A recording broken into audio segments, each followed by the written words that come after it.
जय महाराष्ट्र, जय महाराष्ट्र, जय शिवराय, जय शिवराय, जय शिवराय, जय शिवराय. जय शिवराय. ही घोषणा दिल्लीपर्यंत पोहोचली पाहिजे. आपण काल एक पत्रकार परिषद घेतली होती आणि आपले पक्षप्रमुख उद्धव बाळासाहेब ठाकरे यांनी इशारा दिला होता की याद राखा, जर ह्या मंदिराला हात लावाल तर, जसं आता संजय राऊत साहेब बोलले की हे मंदिर हनुमानाच्याच आशीर्वादाने जी आपल्याला ताकद मिळाली, आंदोलन करायला लागलं नाही, रस्त्यावर यायला लागलं नाही, फक्त एका व्यक्तीच्या आवाजावर हे मंदिर वाचलेलं आहे. ही आपल्या शिवसेना उद्धव बाळासाहेब ठाकरे पक्षाची ताकद आहे. अनेक वर्ष मी माझ्या आजोबा म्हणजे वंदनीय शिवसेना प्रमुख हिंदू सम्राट बाळासाहेब ठाकरेंबद्दल ऐकत आलोय. वेगळ्या वेगळ्या मंदिरात जातो, कधी गुरुद्वारात नांदेडच्या गेलो, कधी इकडे मंदिरात आलो, कुठच्याही धर्मस्थळी गेलो तरी त्यांच्याबद्दल एक आदराची भावना असतेच. पण खास करून आपल्या मंदिरामध्ये गेलो, मग इथे जुहूला इस्कॉन मंदिर असेल, आमच्या MIG कॉलनी इथे साईबाबांचं मंदिर असेल, इथे गेल्यानंतर मला त्यांच्या एका हाकेची ताकद होती.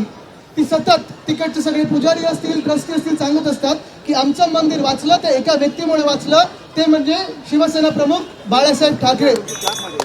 आणि तीच ताकद आता उद्धव साहेब पुढे घेऊन चालले. त्यांच्या नावात देखील पक्षप्रमुख आहेच, पण उद्धव बाळासाहेब ठाकरे ही ताकद काय आहे ही आज आपण दाखवून देऊ.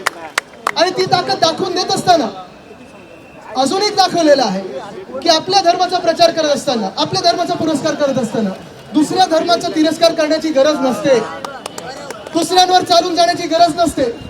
आणि खास करून भाजपचं जे चुनावी हिंदुत्व आहे, आपण सर्व हिंदू लोकांना भाजपच्या निवडणुकीपुरतं वापरतो, यूज अँड थ्रो करतं, ते देखील काल आपण त्यांचा पर्दा फाडून एक्सपोज केलेला आहे.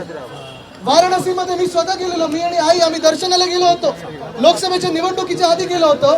आणि तिकडे देखील तिकडच्या पुजाऱ्यांनी मला सांगितलं की जेवढी मंदिरं भाजप सरकारने कॉरिडॉरच्या नावाखाली तोडलेली आहेत, प्राचीन मंदिरं असतील, मूर्त्या असतील, जेवढी मंदिरं भाजपाने तोडलेली आहेत तेवढी आपल्या देशाच्या इतिहासात कोणी तोडली नसतील.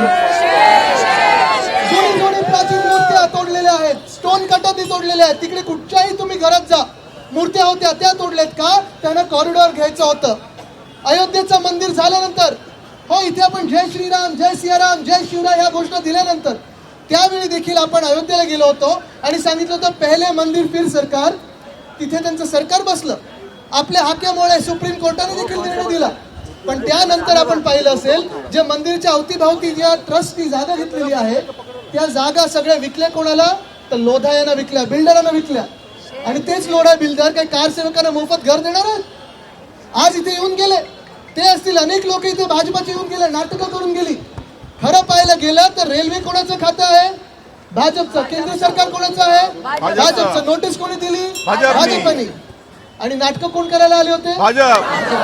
कोंडीपणा त्यांचा होता ना, तो आपण एक्सपोज केलेला आहे. आपल्याला निवडणुकीच्या वेळी खोट्या बातम्या पसरवतात की वक्फ बोर्डने सिद्धिविनायकवर दावा केलेला आहे, या मंदिरावर केलाय, त्या मंदिरावर केलाय. पण खरा धोका या देशामध्ये आपल्या मंदिरांना कोणापासून असेल तर भाजप आणि भाजपच्या दलालांपासून आहे. आणि त्यासाठी आपल्याला सर्वांना एकत्र यायला लागेल. आपल्याला महाराष्ट्र म्हणून एकत्र यायला लागेल. आपण सगळे महाराष्ट्रातले हिंदू म्हणून असो, महाराष्ट्र म्हणून प्रत्येक जात पात धर्म यायला लागेल. कारण बुलडोजर जो आहे ना फिरवायचा आहे, भाजपला जो बुलडोजर फिरवायचा आहे, तो नुसतं हिंदूंच्या घरी नाही, नुसतं मुस्लिमांच्या घरी नाही, नुसतं ख्रिश्चनांच्या घरी नाही, नुसतं बुद्धिस्टच्या घरी नाही, तर आपल्या महाराष्ट्र आणि देशावर फिरवायचं आहे.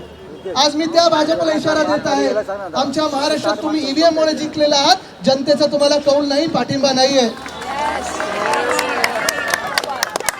आणि त्याच भाजपला मी इशारा देत आहे, जर हनुमानाने ठरवलं तर या देशामध्ये पुन्हा एकदा बॅलेट पेपरवर निवडणुका होतील आणि देशाची ताकद काय आहे ती दिसेल तुम्हाला, देशाचा आवाज काय दिसेल.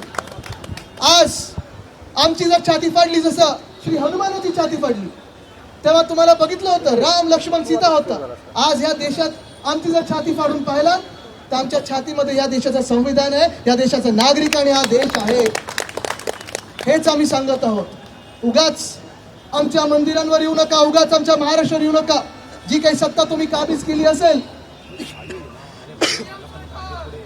बरोबर आहे, सरकार चालवा, या देशाची सेवा करा. पाण्याची बाटली